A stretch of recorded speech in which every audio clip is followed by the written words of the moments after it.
Hello សួស្តីបងប្អូនចាអញ្ចឹងចង់ជម្រាបជូនទៅដល់បងមេជាងបងម៉ៅការឬក៏បងនៅខាងដេប៉ូដែលមានបំណងចង់ជាវឲ្យលុយមញោមជាដើមចានេះគឺយើងកំពុងតែលើកថ្លឹងជាដើមចាទៅតាមម្ចាស់រៀងខ្លួនអញ្ចឹងនៅខាងនោះខាងមុខទៀតអញ្ចឹងគឺកំពុងតែរៀបដំឡើងទៅលើលម្អអីចង់ជម្រាបជូនដល់បងថាបងអញ្ជើញជាវ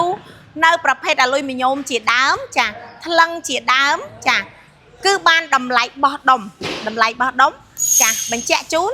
បងប្អូនអញ្ជើញជាវចាប់ពី$1000ឡើងទៅគឺ free សេវាដឹកសម្រាប់រាជធានីនេះភ្នំពេញចាបងនេះចាស់គឺកំពុងតែរៀបដំឡើងទៅលើលម្អហើយយកទៅដាក់ជូនភ្ញៀវអញ្ចឹងបើបងប្អូនមានចំណាប់អារម្មណ៍សូមអញ្ជើញតំណងមកក្រុមហ៊ុន CY